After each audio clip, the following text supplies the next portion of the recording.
Paris, un vendredi d'automne. Alors que certains se pressent dans les bars à l'heure de l'apéritif, d'autres se préparent à passer une soirée plus rock'n'roll. C'est le cas de Jérémy, un ingénieur de 30 ans. Il reçoit ce soir ses potes dans son studio. Salut, ça va? Ça va et toi? Tu veux un petit peu de poudre? Mais en plus de prendre un verre, ils vont tracer quelques lignes. Bon, c'est sur la poudre. Pas des lignes de cocaïne, mais des lignes d'un autre produit. Ah bah, petite poupoudre, c'est de la cocaïne qui a été achetée par un dealer lambda, qui n'est pas de très bonne qualité, et qui a été mélangée malencontreusement à de la méthylone. J'avais le récipient sous la main, il fallait que je remélange les deux, donc ça a été un petit peu mélangé. Et il se trouve que la méthylone peut se sniffer également. La méthylone, un nom de formule chimique qui désigne une de ces nouvelles drogues de synthèse au succès dévastateur. Elle peut se prendre par le nez ou s'avaler.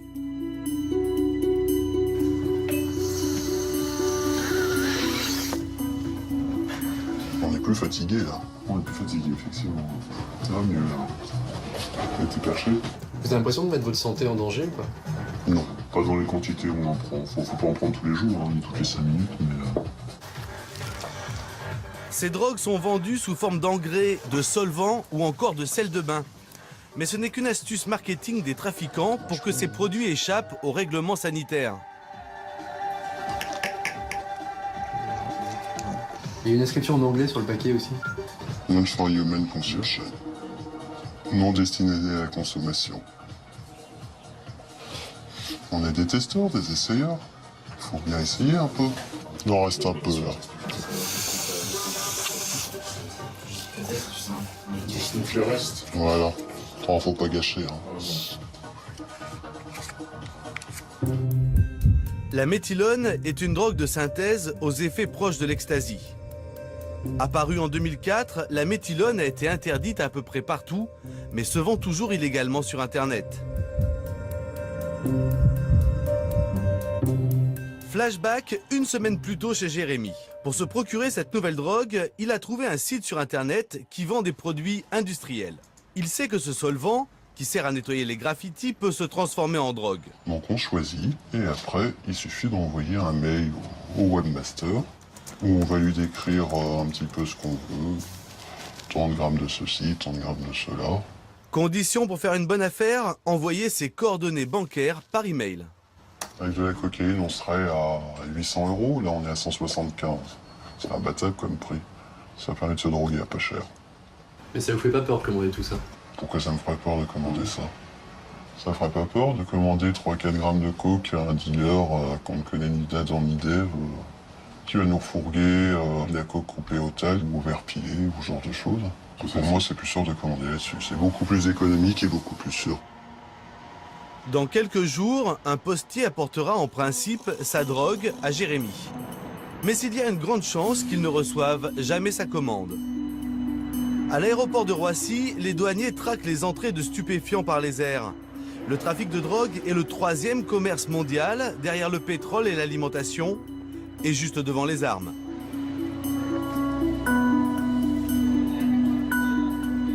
Pour les douaniers, pas facile de repérer ces nouvelles drogues qui se dissimulent facilement dans les enveloppes.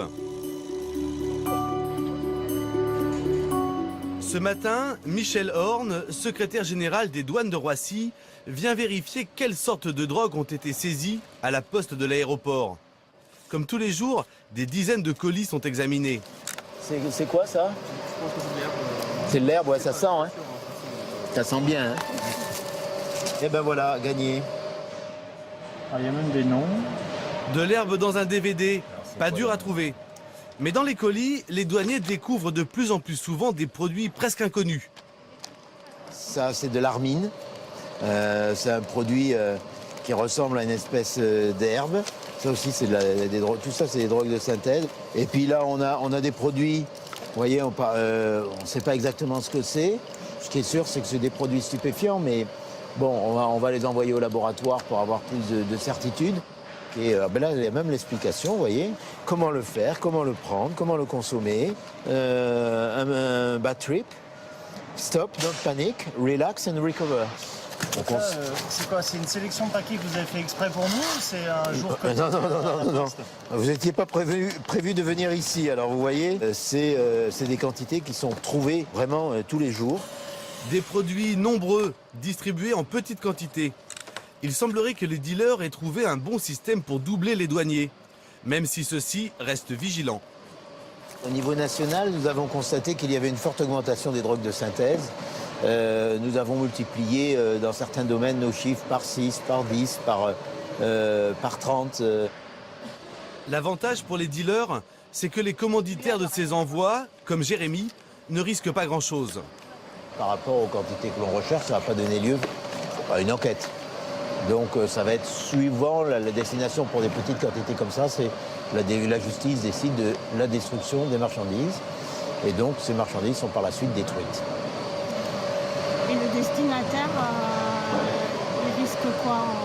Alors le destinataire, je dis suivant les quantités, eh bien, il risque surtout de ne pas recevoir son colis. En théorie, Jérémy risque pourtant 1 an de prison et 3 750 € d'amende. Se faire piquer sa commande en douane, c'est ennuyeux, mais pas mortel.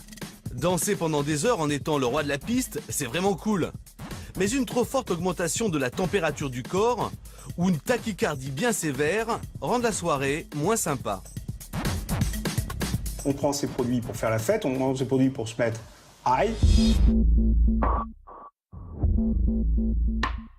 Sauf que il y a une diminution très très importante de la conscience, il y a des troubles de la coordination physique. Les dommages avec toutes ces nouvelles drogues, c'est la question de l'intoxication. Nous sommes aux urgences de l'Hôtel Dieu. Comme tous les week-ends, les urgentistes soignent les accidents dus à l'alcool et de plus en plus souvent aux drogues. Bonjour monsieur, qu'est-ce que vous avez... Regardez-moi. Qu'est-ce que vous avez pris? De l'alcool? Cannabis? Shit ou herbe? Vous avez pris de la drogue ou quelque chose d'illégal? Ces nouvelles drogues de synthèse peuvent prendre les médecins au dépourvu.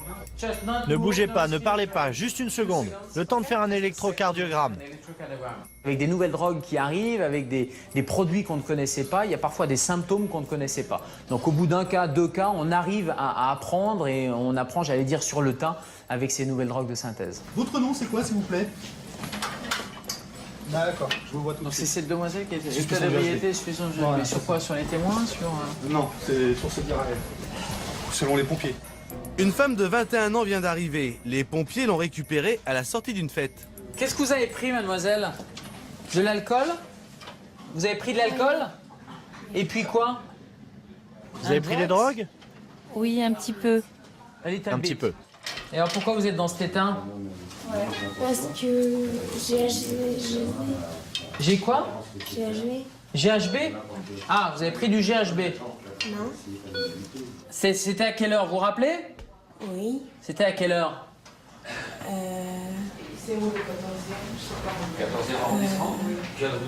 Ouais, là, l'interrogatoire est typiquement pas fiable. C'est-à-dire qu'on est sur quelqu'un qui dit oui, qui dit non, qui répond pas aux questions. Donc on va accrocher simplement des éléments d'interrogatoire. Et un des éléments d'interrogatoire fiable, c'est ce mot GHB qui vient pas de nulle, voilà, il vient pas de nulle part. Elle l'a pas inventé. Donc... Allez, aidez-moi là.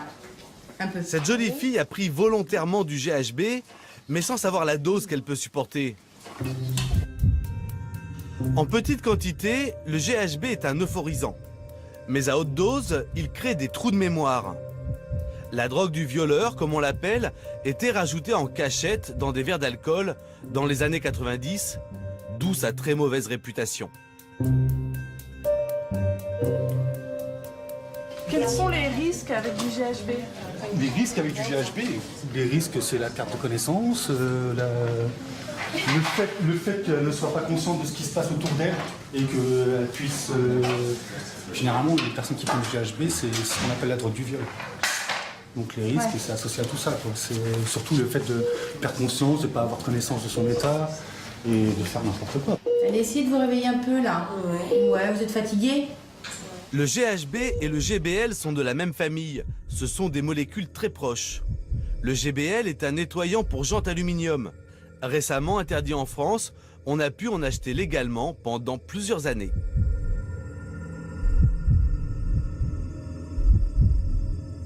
En fait, quand vous ingérez du GBL, il se transforme en GHB dans votre corps et ça donne les effets du GHB.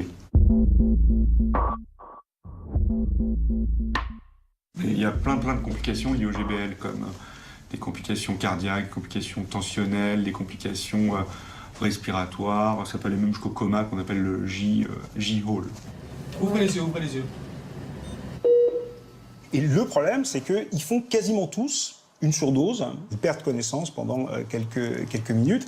Et dans tous les services d'accueil et d'urgence, tous les samedis soirs, on a des intoxications qui peuvent parfois être vraiment sévères. Ils peuvent conduire à des comas prolongés et des comas compliqués. Finalement, cette jeune femme rentrera chez elle avec un gros mal de tête et le sentiment d'avoir passé une soirée plutôt glauque. GHB, GBL, deux drogues similaires, deux formules différentes pour le même produit. Pendant plusieurs années, l'une était illégale quand l'autre ne l'était pas. L'industrie des drogues a tout intérêt à avoir un temps d'avance sur les polices des États. Ici, à l'Institut national de la police scientifique, les drogues saisies par les douanes françaises sont analysées pour les identifier avec certitude. Ici, nous sommes dans la salle qui sert au stockage des produits qui vont être analysés par la section stupéfiants. Nous recevons des affaires un peu de toute la France. Le quotidien de ce spécialiste, c'est de tester les drogues classiques. Cocaïne, héroïne, amphétamine, ecstasy ou encore cannabis. C'est ce qu'on appelle la plaquette de chocolat. Mais lorsqu'il reçoit des échantillons de drogues de synthèse encore inconnus, cet enquêteur doit d'abord découvrir ce que c'est.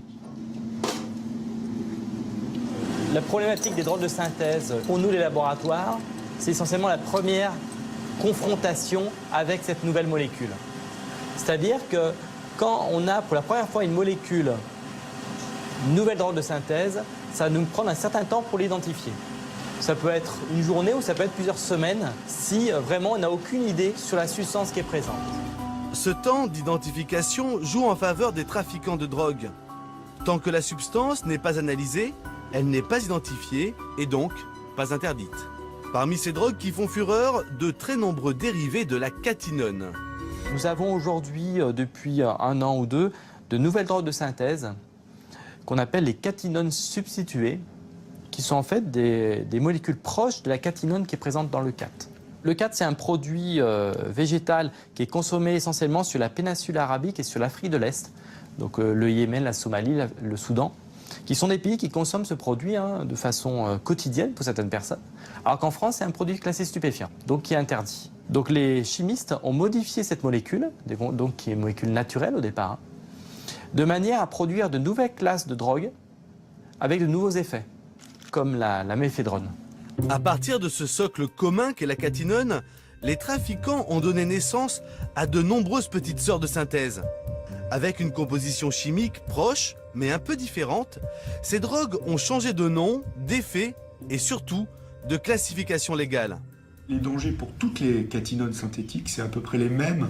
C'est des troubles cardiaques, des troubles respiratoires, des troubles digestifs, des maux de tête, des comas.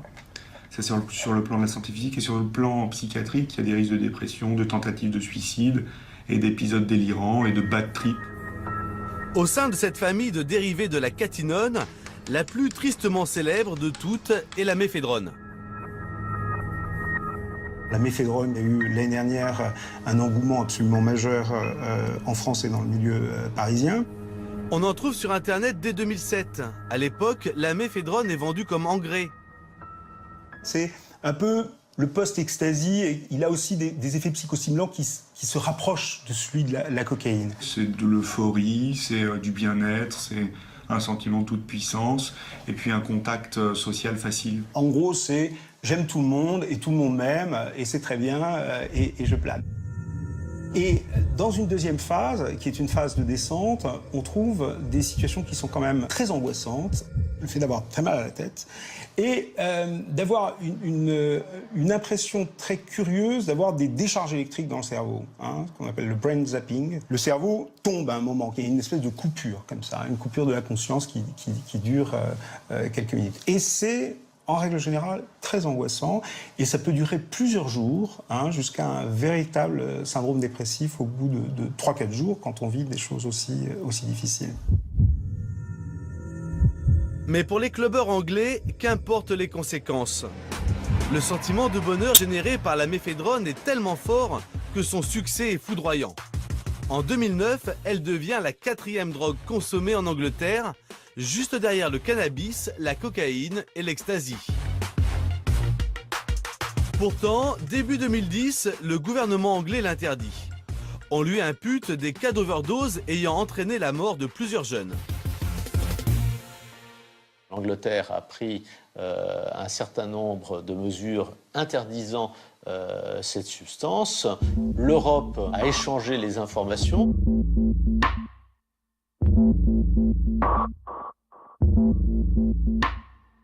Et c'est à la suite de cet échange que la France a décidé d'analyser les conséquences de la consommation de ce produit et a décidé ensuite, très peu de temps après les Anglais, de classer comme produit stupéfiant la méphédrone.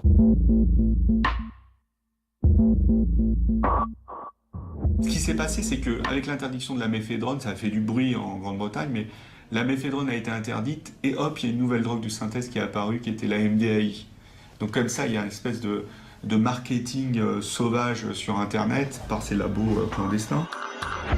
Facile, les trafiquants n'ont qu'à changer une seule des lignes de la formule chimique pour créer une toute nouvelle drogue.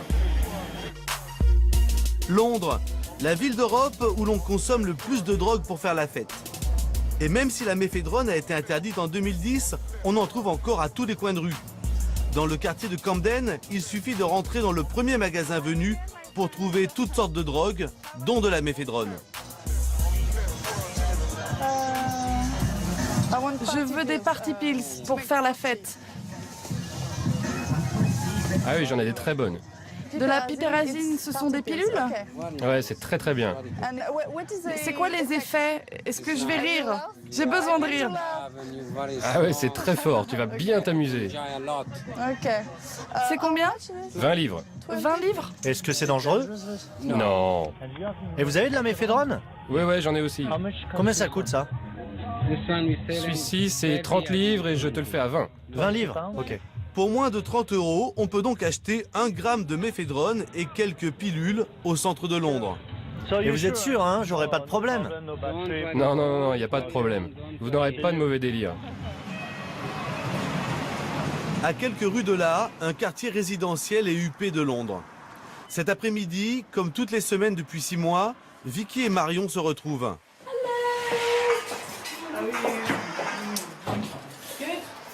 Allez, rentre. Ces deux femmes ont un triste point commun, leurs filles sont mortes après avoir pris de la drogue en soirée. C'est une belle photo de Louise. On l'avait mis sur son cercueil pendant l'enterrement. Louise, la fille de Vicky, avait 21 ans. Elle étudiait le stylisme et c'était une fêtarde. Ça, c'est mon tatouage. Louise est partie il y a 18 mois avec sa copine à Liverpool car elle était DJ et elle avait une soirée là-bas. Elles ont raté leur bus, elles ont bu et fait je ne sais quoi d'autre. Elle est revenue avec un tatouage là, juste sur le bras avec écrit « Maman ». Et elle m'a dit « Voilà, c'est ton cadeau de fête des mères ». Donc après sa mort, j'ai fait le même. Elle était folle, mais dans le bon sens. Elle était juste exubérante et extravertie. Elle faisait des dessins de mode adorables. Le jour où elle est morte, elle était avec des amis et ils fêtaient son entrée à l'université. Et les autres personnes avec qui elle était, je l'ai appris par la suite, étaient tous de très gros consommateurs de kétamine. La kétamine est un anesthésiant pour cheval. Légèrement dosée, c'est une drogue de soirée populaire qui se sniffe et donne l'impression d'être dans du coton.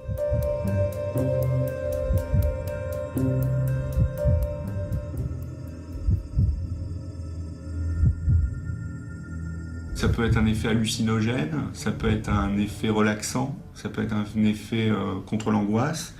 Et il y a aussi dans certains cas ce qu'on appelle la dépersonnalisation, la déréalisation, c'est-à-dire qu'on a l'impression que son corps sort de son corps et que le monde qui entoure est pas très réel. Et certains sont même allés jusqu'à l'expérience de mort clinique, vous savez, cette lumière au bout du tunnel. Donc on voit un peu tout dans la clinique de la kétamine. La kétamine est un anesthésiant puissant, donc vous avez une montée, c'est d'ailleurs pour cela que les gens en prennent, mais normalement vous l'éliminez en dormant. Les autres, ils sont tous allés se coucher ou dormir, ou je ne sais pas ce qu'ils ont fait. Elle était certainement à un niveau différent d'intoxication. Et comme elle ne pouvait pas dormir, elle a décidé de prendre un bain pour redescendre. Et sa copine l'a découverte 1h30 plus tard.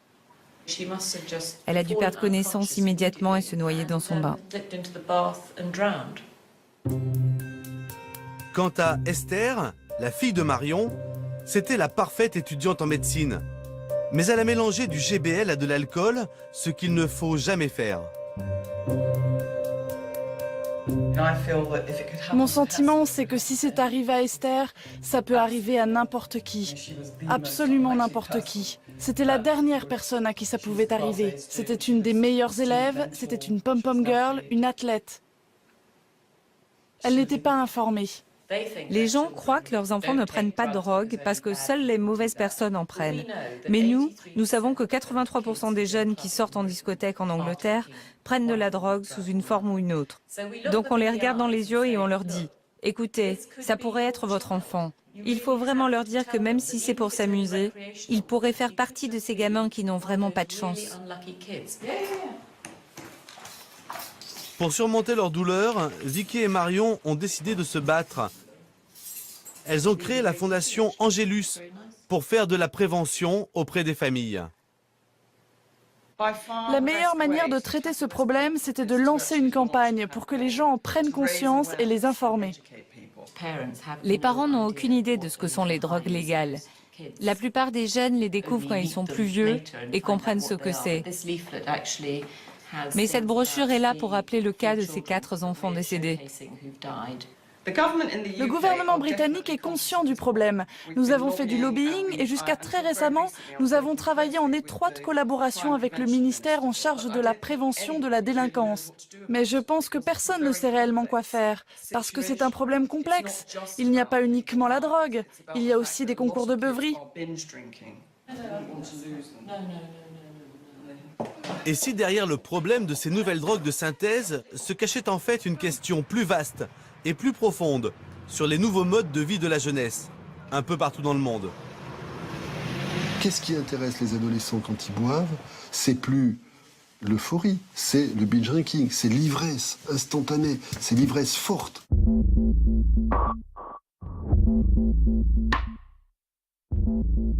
Ces deux choses-là, l'intensité et de l'instantanéité, sont des valeurs qui font le prix de cette expérience. Et notre société, culturellement, valorise ça. On a, et c'est pas un reproche, toute notre modernité, toute la technologie fait qu'on peut avoir de plus en plus vite ce dont on a envie.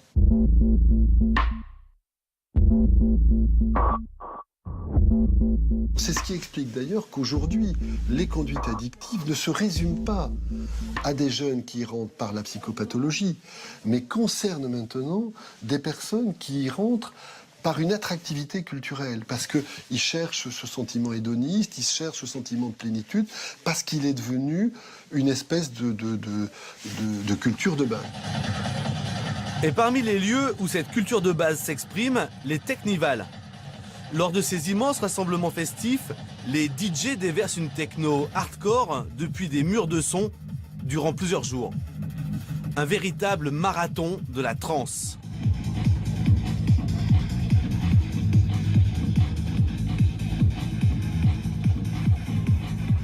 Et bien sûr, qui retrouvons-nous? Jérémy. Il est venu avec toute sa bande pour faire la fête et surtout pour tester de nouveaux produits. sent plus trop ses jambes. T'en as encore un peu sur le nez, là, je vois. Et ce matin, après plusieurs jours de fête, c'est du grand n'importe quoi. Alors, il y a le kétamine, un peu de speed, pas trop, pas mal de coke et pas mal de LSD. Voilà. Vous venez me toper avec ma petite femme qui est plutôt patraque, avec la MD justement. Qu'est-ce que vous prenez, vous? Toutes les drogues qui... Ouais, c'est quoi, là? Moi, Perso, je kiffe bien le trip, la coke, et LSD, les cartons. Vous en prenez depuis combien de temps? Hein? Vous en prenez depuis combien de Depuis temps? longtemps, depuis 35 ans. Depuis que Nivelle n'existait pas. 35 ans. Si certains continuent à s'éclater, d'autres accusent en revanche une grosse fatigue.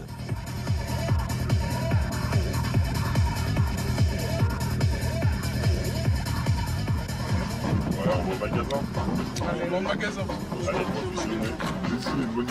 Pour Jérémy et ses amis, le magasin, c'est le dealer. Et celui qu'ils vont rencontrer a une nouvelle substance à leur proposer, une drogue qui revient en force.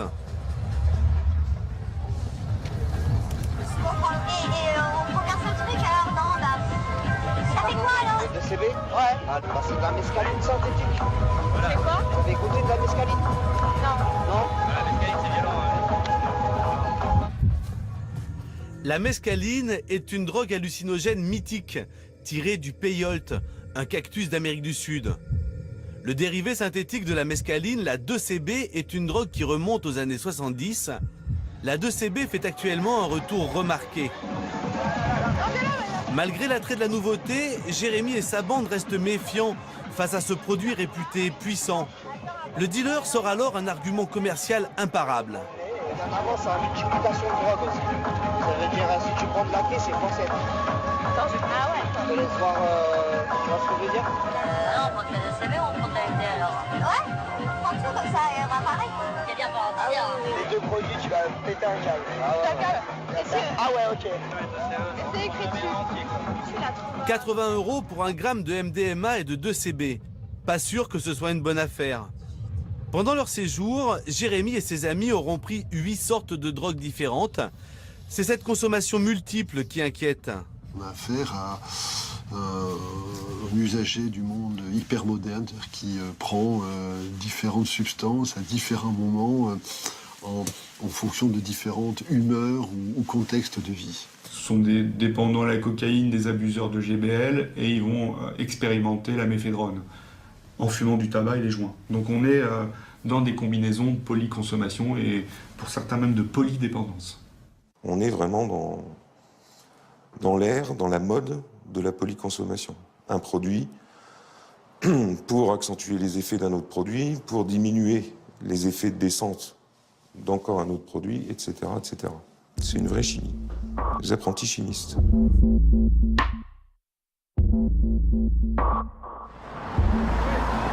À Paris, l'association Charonne est une des structures d'écoute des toxicomanes les plus anciennes de France.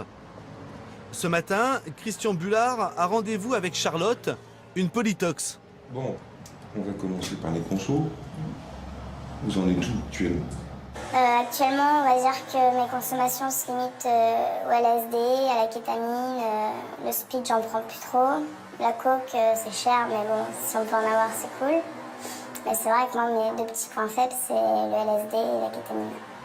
Et vous les mélangez? Ouais, ça m'arrive, souvent. Charlotte, 20 ans, a commencé à prendre des drogues dans des raves. C'était il y a 4 ans. Elle n'a jamais décroché, notamment du LSD, un hallucinogène.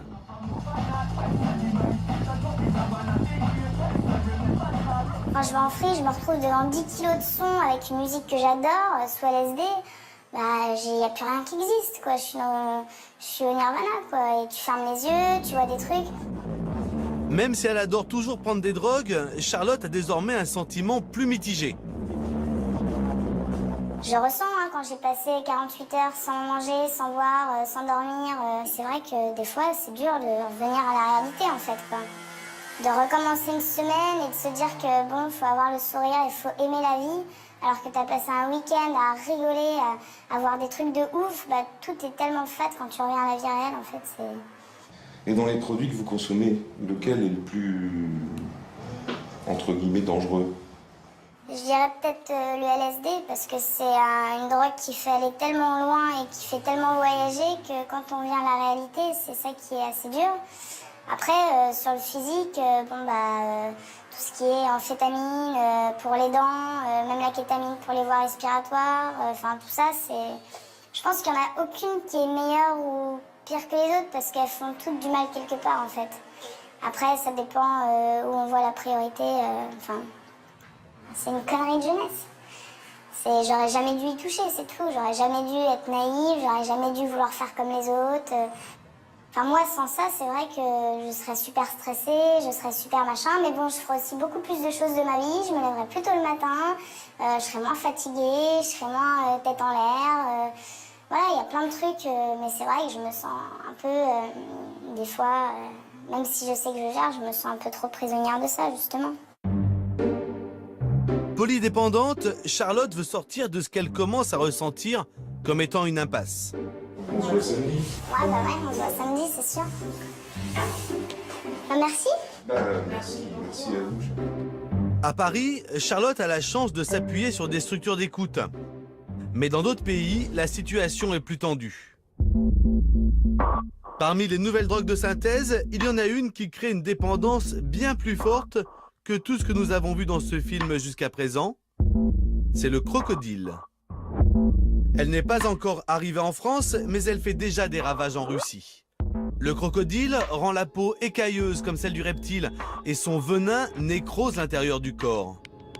Facile à trouver, facile à fabriquer, le crocodile tue des milliers de personnes en Russie. Ekaterinbourg, Sibérie, à 1600 km de Moscou. Mikhail est un ancien junkie. Désormais, il est bénévole dans l'association Ville sans drogue, qui essaie d'éradiquer le crocodile des rues de cette cité industrielle. Ici, on se trouve dans un des quartiers d'Ekaterinbourg. C'est un quartier où il y a beaucoup de junkies. Nous allons vérifier une adresse. Le plus souvent, c'est de la désomorphine, du crocodile. Un délateur a passé un coup de fil.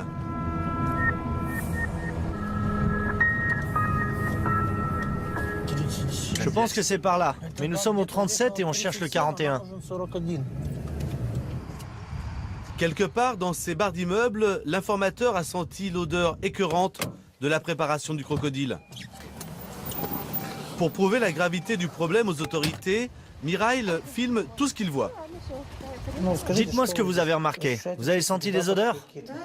Oui, je suis gênée par l'odeur, ça sent l'acétone et l'iode. Il y a aussi des allées et venues de groupes de junkies. En plus, ils jettent les seringues et toutes leurs saloperies dans les parties communes, juste là où nous lavons la vaisselle. Il y a des seringues qui traînent partout avec du sang. Appelé par Mikhail, la police arrive 15 minutes plus tard. C'est cette porte-là? Pour pouvoir entrer, une complice va tendre un piège grossier. Bonjour, c'est le service municipal. J'ai besoin d'une signature pour une quittance. Qui est là? Ouvrez, s'il vous plaît.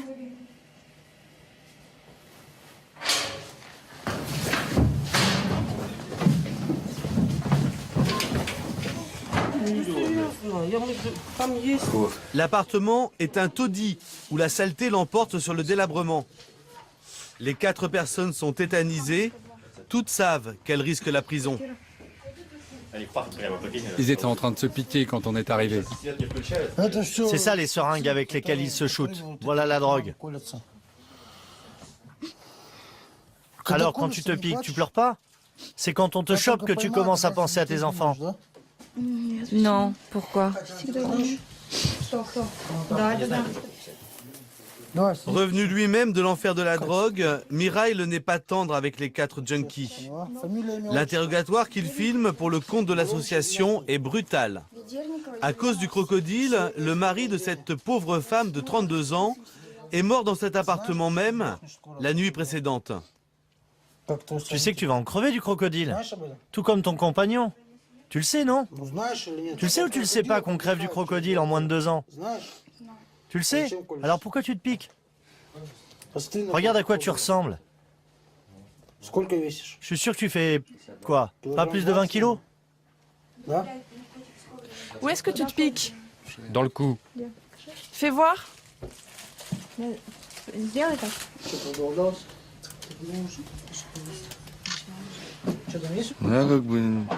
Moi, c'est comme ça de temps en temps. Je sais pas pourquoi je prends du crocodile. Ça fait pas un effet très longtemps. On peut recommencer souvent parce que le crocodile ne coûte pas cher. On n'a même pas le temps de penser aux saloperies qu'il y a dedans. Tout le monde meurt.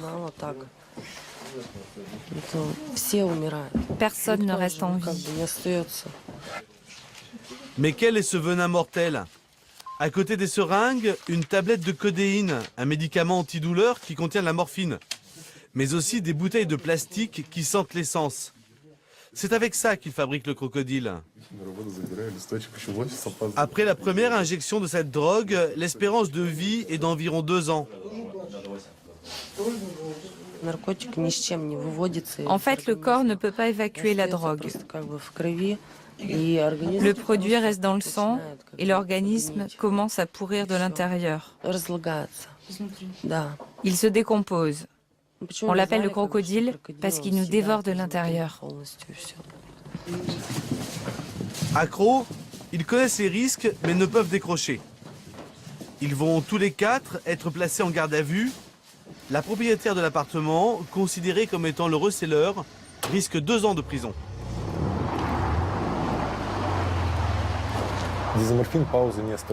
La désomorphine ne laisse pas de répit. Ton corps en réclame au bout de 40 minutes. Les drogués appellent cela le marathon. Ils n'ont même pas le temps de penser à une pause et ils se piquent jusqu'à la mort. On ne peut pas en décrocher.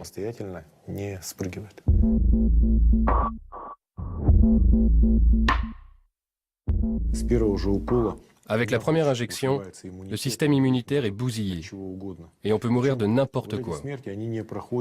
Ils ne meurent pas d'une overdose, ils meurent de pneumonie, septicémie, hépatite, VIH, tous ces trucs-là. Ce problème fait vraiment peur.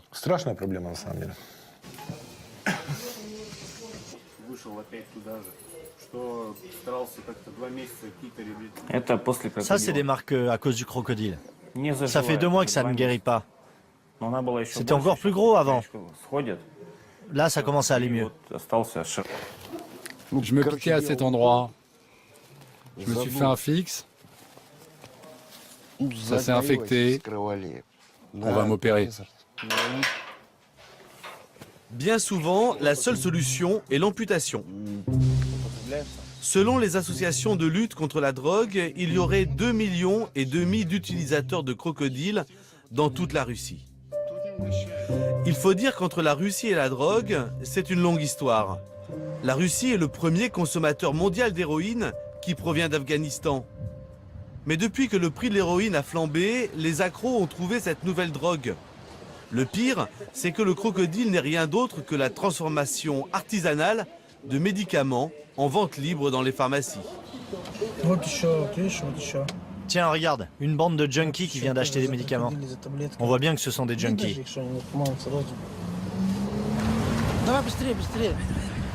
Ce qui révolte Mirail, c'est que certains pharmaciens sans scrupules n'hésitent pas à vendre le kit complet de fabrication du crocodile en toute connaissance de cause. Pourquoi vous enfreignez les directives du ministère de la Santé relatives à la vente de codéine? Vous pouvez me le dire? Pas de commentaire. Vous connaissez la loi. Alors pourquoi vous venez de vendre 3 boîtes à ce monsieur? Je ne vais pas surveiller tout le monde. Vous savez pourquoi ils achètent ces médicaments? Non. Mais si, vous le savez parfaitement. Reprenez vos médicaments, les seringues et l'iode. Ils savent que les jeunes se tuent avec ça. Ils le font exprès de le vendre. Ce sont des assassins. Et si votre enfant s'était rendu en pharmacie et s'était procuré des médicaments, comment auriez-vous réagi? Quel est le rapport avec mes enfants? Je n'enfreins pas la loi. Bon, promettez-moi d'être plus vigilante la prochaine fois. On pourrait faire fermer votre pharmacie, hein. Au revoir. Des menaces en l'air. Mirail n'a aucun moyen légal pour empêcher la pharmacienne de vendre de la codéine sans ordonnance. La décision relève du gouvernement qui traînerait des pieds. L'industrie pharmaceutique fait tout pour produire et vendre un maximum de produits à base de codéine avant que la loi ne change. Le Premier ministre actuel pourrait résoudre ce problème en un seul coup de fil. Juste un coup de fil. En attendant une hypothétique interdiction, le crocodile continue de faire des ravages en Russie. Un homme a accepté de nous montrer comment il fabrique cette nouvelle drogue chez lui.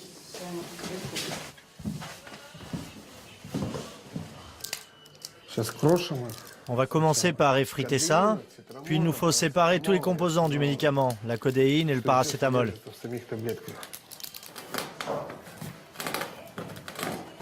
Comme un apprenti sorcier moderne, après avoir broyé les médicaments qu'il vient d'acheter en pharmacie, Iya rajoute de l'essence. Vous avez bien entendu, de l'essence. On va aller chauffer ça dans la cuisine. Et on attend un peu, le benzène chauffe assez vite. Quand le benzène sera bien chaud, on secouera pendant 7 minutes. Tu connais les dangers du croco? Oui, je sais ce que ça fait. Les gens commencent à pourrir de l'intérieur. Ça attaque le foie, les reins. Ça cause des problèmes de pression artérielle. Puis je crois qu'à la fin, ça attaque le cœur.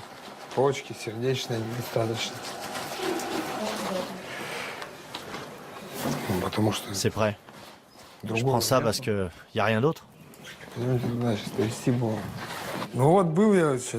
Regarde sur cette photo comment j'étais.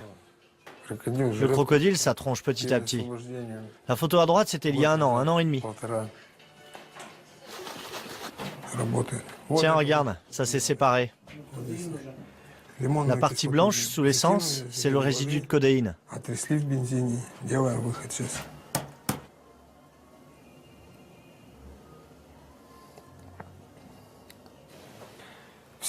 Tu vois là, c'est de la codéine pure. Tous les surplus ont été enlevés. Une fois chauffé, cela a la forme d'une croûte. On gratte et on verse la poudre dans une fiole. Iya vient de séparer les molécules de codéine. Il va les mélanger avec du soufre. Regarde, on va mettre la boule de soufre. On va faire la réaction chimique. Regardez bien. Une odeur répugnante se répand dans tout l'appartement. Ça sent comme dans les toilettes publiques. L'odeur vient de là. Exactement comme aux chiottes.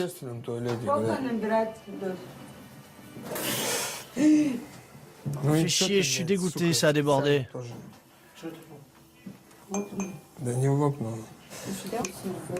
La recette du crocodile est bien entendu plus compliquée à préparer que ce que vous avez vu. Dans ces conditions d'amateurisme total et sans aucun contrôle sur les dosages, les risques d'overdose sont énormes. En Russie, comme partout dans le monde, il est désormais à la portée de chacun de fabriquer de nouvelles drogues de synthèse. Quand ce ne sont pas les trafiquants qui contournent la loi, ce sont les drogués qui trouvent par eux-mêmes les moyens de se détruire.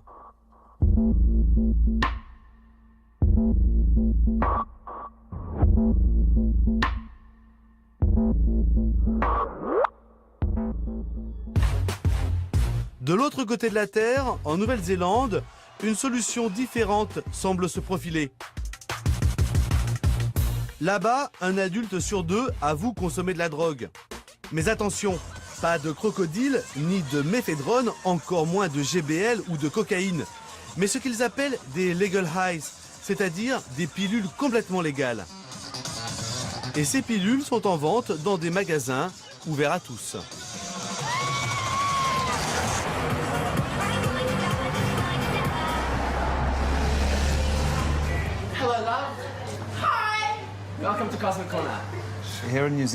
Ici, en Nouvelle-Zélande, nous avons tout un tas de drogues légales. Par exemple, des énergisants. Les gens en prennent pour différentes raisons, mais surtout pour avoir la pêche. Voici deux sortes de pilules que l'on produit nous-mêmes. C'est comme du MDMA ou de l'ecstasy léger, mais ça ne contient que des ingrédients légaux. L'avantage, c'est que tu peux lire exactement ce qu'il y a dedans, alors que pour les autres drogues, tu n'as aucune idée de la composition. Des drogues dont on connaît la composition, un argument qui porte notamment auprès des consommateurs français, comme ce touriste de passage en Nouvelle-Zélande. Si tu bois, prends du Nirvana.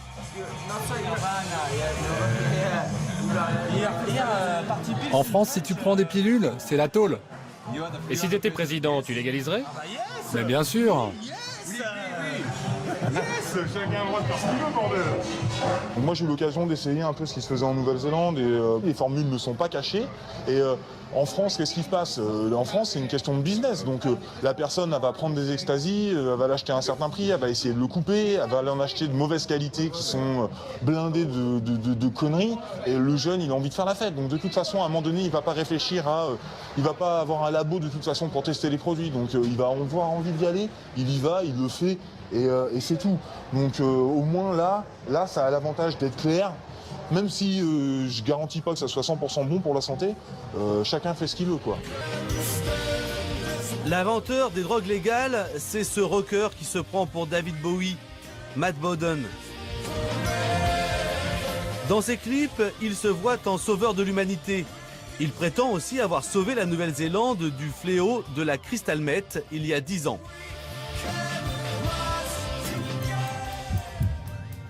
La crystal meth, une amphétamine qui remonte aux années 60, qui a disparu et qui a réapparu. Ses effets sont dévastateurs, comme vous pouvez le voir sur ces images avant, après.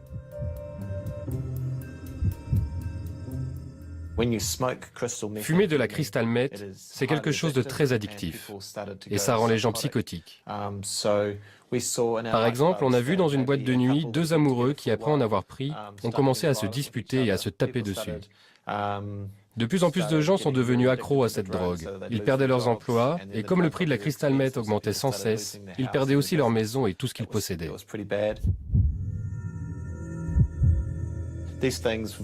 Ça m'a amené à la conclusion que si on avait des drogues plus saines dans notre pays, il y aurait moins de morts et les consommateurs ne seraient jamais fous et jamais accros. Donc j'ai demandé à des chimistes de fabriquer une drogue qui pourrait remplacer le crystal meth et qui n'entraînerait pas de dépendance, et ne ferait pas de dommages au cerveau et aurait très peu de chances de causer des morts par overdose. Et ces Party Pills ont rencontré un énorme succès. En 8 ans, plus de 26 millions de Party Pills auraient été vendus sans aucun mort recensé. Ok, on pourrait avoir celle à $30 ? Tu veux celle où il y a les 4 pilules dans le paquet? Qu'est-ce que vous avez acheté? On a acheté des pilules 4XS et des Party Poo. Elles sont très bien pour faire la fête. Quand je suis sobre, je n'arrive pas à parler aux filles. Avec ça, ça t'aide à le faire. C'est quoi ça? Je le prends par le nez? Hey, je peux le sniffer? Non, ça doit brûler le nez, hein. Drogue légale. BBC became illegal and I did BCP became illegal and I did Qui va être à fond ce soir? Le gouvernement néo-zélandais a interdit plusieurs fois les drogues de ce dealer bon teint qu'est Matt Bodden. La situation des drogues légales en Nouvelle-Zélande, c'est pourtant compliqué, mais Matt Bodden a de nouveau changé les formules chimiques de ses pilules et son business a repris de plus belle.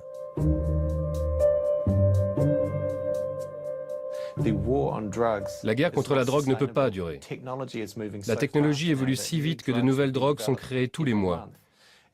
Et si on n'autorise pas la vente de produits plus sûrs sur le marché, toutes les drogues, y compris les plus dures, s'achèteront au marché noir et les consommateurs n'auront accès qu'à celles-ci. Moi, je crois qu'il faut changer notre logiciel de prévention parce qu'il est plus adapté à la réalité. parce qu'on voit bien avec ces nouvelles drogues comment il y a une accessibilité majeure des produits qui passent complètement sous le contrôle de qui que ce soit. La difficulté qu'on a en France, c'est de sortir d'une vision un peu idéologique et d'accepter de regarder la totalité du champ des problèmes posés par les addictions. Moi je vais avoir un discours qui, pour un médecin, tant pis, va être très économique. C'est hallucinant de voir l'argent qu'on perd à ne pas faire un contrôle d'État de la vente du cannabis, de la cocaïne et de l'héroïne.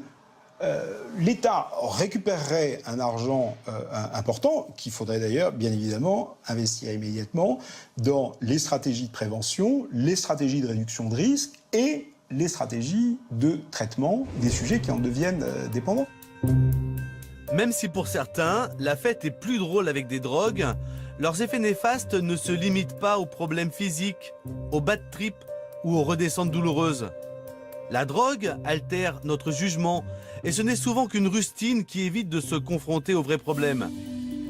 Face à cette industrie puissante, imaginative et en plein essor, les politiques publiques devraient faire le constat de leur échec. Ces nouvelles drogues, avec leur nouveau mode de production et de distribution, sont en train de changer durablement la donne. Un peu partout dans le monde, des voix demandent l'ouverture d'un débat et une nouvelle approche sur la question de la drogue. Et aucune société moderne ne devrait en faire l'économie.